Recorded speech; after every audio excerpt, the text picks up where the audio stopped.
Pension కోసమై వెళ్లి ఎండల ధాటికి మరో వృద్ధుడు మృతి చెందాడు. చిత్తూరు జిల్లా కార్వేటి నగరం మండలంలో ఈ ఘటన జరిగింది. పద్మసరస్సు గిరిజన కాలనీలో గోపాలయ్య మృతితో విషాదం నెలకొంది.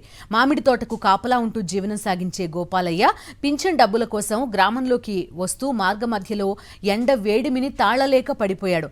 చుట్టుపక్కల మనుషుల సంచారం లేకపోవడంతో ఎవరూ గుర్తించక ప్రాణాలు కోల్పోయాడని మృతుని కుటుంబ సభ్యులు తెలిపారు.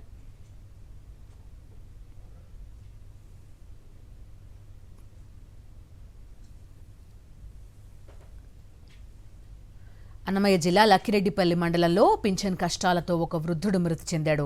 కాకులారం గ్రామం పిచ్చిగుంటపల్లెకు చెందిన ముద్రగడ సుబ్బన్న అనే 80 ఏళ్ల వృద్ధుడు ప్రాణాలు కోల్పోయాడు.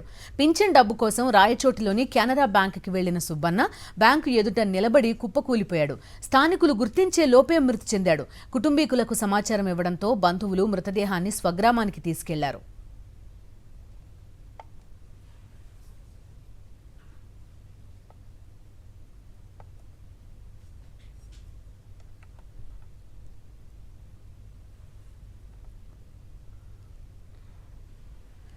పింఛన్ కోసమై వెళ్లి ఎండల ధాటికి మరో వృద్ధుడు మృతి చెందాడు.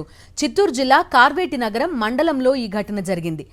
పద్మసరస్సు గిరిజన కాలనీలో గోపాలయ్య మృతితో విషాదం నెలకొంది.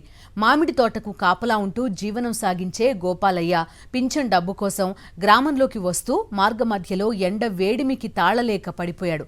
చుట్టుపక్కల మనుషుల సంచారం లేకపోవడంతో ఎవరూ గుర్తించక ప్రాణాలు కోల్పోయినట్టు మృతుని కుటుంబ సభ్యులు తెలిపారు.